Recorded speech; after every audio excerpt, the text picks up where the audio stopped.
દર્શક મિત્રો, મહામંથન મંતવ્ય ન્યૂઝમાં આપનું સ્વાગત છે। આ દિવસોમાં ખેડૂત નેતા રાજુ કરપડાની કિસાન સંકલ્પ યાત્રા ચાલી રહી છે, જેમાં ખેડૂતોના દેવા માફીનો મુદ્દો હોય, ખેડૂતોને વીજળી આપવાની વાત હોય, ખેડૂતોને પડતી હાલાકીઓ છે તે મુદ્દે રાજુ કરપડા લડી લેવાના મૂડમાં દેખાઈ રહ્યા છે। આ દરમિયાન ભાષણબાજીનો દોર ચાલી રહ્યો છે। રાજુ કરપડા સતત આમ આદમી પાર્ટીના ધારાસભ્ય ગોપાલ ઇટાલિયાને આડે હાથ લઈ રહ્યા છે અને ખેડૂતોના નામે રાજનીતિ ચાલતી હોય તેવા આક્ષેપો પણ કરતા નજરે પડી રહ્યા છે। ત્યારે રાજુ કરપડાની સભામાં કેટલાક ભાજપના કાર્યકરો જોવા મળ્યા હોય તે પ્રકારનો દાવો આમ આદમી પાર્ટીના નેતા પ્રવીણ રામે કરતા રાજુ કરપડાએ સણસણતો જવાબ આપ્યો છે અને કહ્યું છે કે તેમની આ બિન રાજકીય યાત્રા છે, તમામ લોકો આ યાત્રામાં ભાગ લઈ શકે છે। અને વાત રહી ખેડૂતોના મુદ્દાની, તો તેઓ આગામી સમયમાં પણ આવી રીતે આક્રમક ભૂમિકામાં, લડાયક ભૂમિકામાં જોવા મળવાના છે અને લડત ચલાવવાના છે। સાથે જ તેમણે આમ આદમી પાર્ટીને ગોપાલ ઇટાલિયાને ટાર્ગેટ કરવા પાછળના કારણો શું કહ્યા તે સાંભળો। રાજુભાઈ, ખેડૂત સંકલ્પ યાત્રા લઈને આપ નીકળ્યા છો, મોટી સંખ્યામાં ખેડૂતો પણ આ યાત્રામાં જોડાઈ રહ્યા છે, પરંતુ તમારી સભામાં એવા આક્ષેપ થયા છે કે ભાજપના લોકો છે તમારી યાત્રામાં જોવા મળ્યા છે, તો આ બાબતે શું કહેશો? તમારા સાથી મિત્ર પ્રવીણ રામે આવા આક્ષેપ કર્યા છે।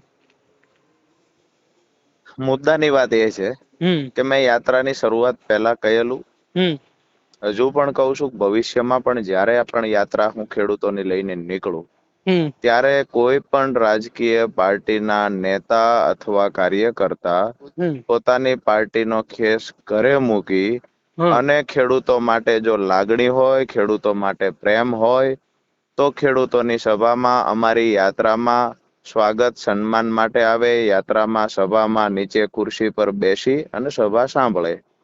વિષય એ છે કે તમામ રાજકીય પાર્ટીઓને અમે આહ્વાન કરેલું કે અમારી યાત્રામાં તમે પણ પોતાની પાર્ટીનો ખેસ ઘરે મૂકી ખેડૂતના દીકરા બનીને અમારી સાથે રહ્યો। મુદ્દાની વાત એ પણ છે કે કોંગ્રેસના કાર્યકર્તાઓ, કોંગ્રેસના નેતાઓએ અમારી યાત્રાનું સ્વાગત કર્યું, ભાજપના અમુક કાર્યકર્તાઓએ પણ અમારી યાત્રાનું સ્વાગત કર્યું, માળિયા હાટીનામાં એનસીપી ના નેતાઓએ પણ સ્વાગત કર્યું, અરે જેડીયુ ના અમુક જગ્યાએ કાર્યકર્તાઓ છે ને પદાધિકારીઓ છે એને પણ સ્વાગત કર્યું, બસપા સપાના કાર્યકર્તાઓએ સ્વાગત કર્યું, ધાર્મિક આગેવાનોએ સ્વાગત કર્યું, સામાજિક આગેવાનો, સંસ્થા ચલાવનારા લોકોએ સ્વાગત કર્યું। માત્ર એક પાર્ટીને છોડતા તમામ લોકોએ ખેડૂત સંગઠન બની રહ્યું છે, અમે ખેડૂતો માટે લડી રહ્યા છીએ, એને સમર્થન આપ્યું છે। તો સમજવાનું એ છે, સવાલ પણ એમને થવો જોઈએ કે ખેડૂતનું સંગઠન જ્યારે બિન રાજકીય બનતું હોય ત્યારે તમામ પાર્ટીના નેતાઓ જેને ખેડૂત માટે પ્રેમ છે એવા લોકોએ ખેડૂત સંગઠનને સમર્થન આપવું જોઈએ। હવે વિપક્ષમાં રહેલી પાર્ટીએ તો પહેલા સમર્થન આપવું જોઈએ, કોંગ્રેસના કાર્યકર્તા, કોંગ્રેસના નેતાઓએ સમર્થન આપ્યું છે, અન્ય પાર્ટીના નેતાઓએ પણ આપ્યું છે, તો માત્ર એક પાર્ટીના નેતાઓ કેમ દૂર રહ્યા? ખરેખર ખેડૂતના મુદ્દાનું સોલ્યુશન આવે એમાં એમનો રાજીપો નથી, યા તો ખેડૂત સંગઠન બને એમાં રાજીપો નથી।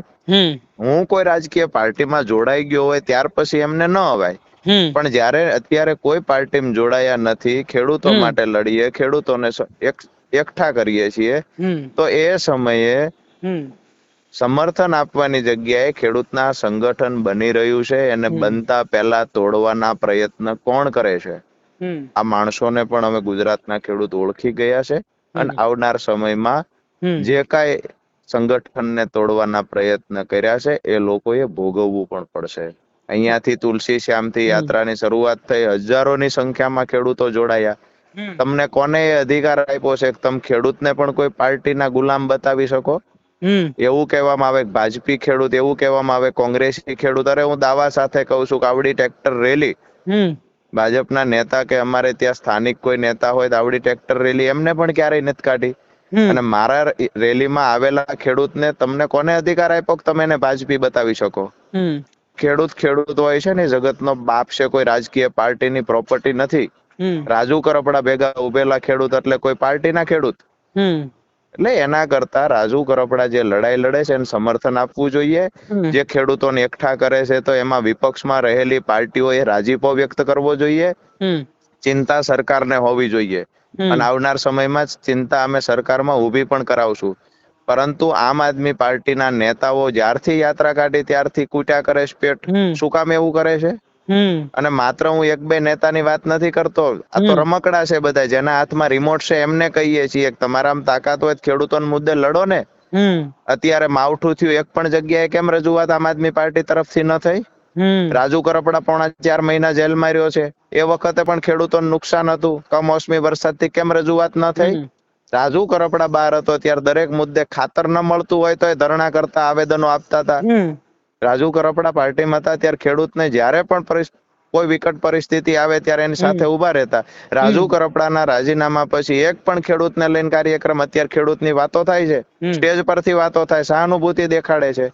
હું તો એ પણ કહું છું કે આ સંગઠન એટલા માટે બનાવું છું કે રાજકીય પાર્ટીઓ ખેડૂત માટે નથી લડતી. ખેડૂતના ખેતરે સિંચાઈનું પાણી પહોંચે, દેણાનો ભાર ઓછો થાય, પાકના પૂરતા ભાવ મળે. જે પાર્ટી અત્યારે આક્ષેપ કરે છે એને કહીએ છીએ કે તમારો ખેસ તમ પહેરી અને જ્યાં પણ તમે ધરણા પર બેઠવા તૈયાર હોય, પરિણામ ન મળે ત્યાં સુધી ધરણા પર બેસી જવું છે. રાજુ કરપડા તમારી બાજુમાં આવીને બેસશે અને આવનારી ચૂંટણીમાં તમને મત મળે ને એના માટે રાજુ કરપડા અપીલ પણ કરશે. તાકાત હોય તો આવો મેદાનમાં, તાકાત હોય તો બેઠો ખેડૂતના પ્રશ્ન સોલ્યુશન માટે. હું તમારી બાજુમાં બેઠીને તમારા વખાણ કરીશ. બિલકુલ.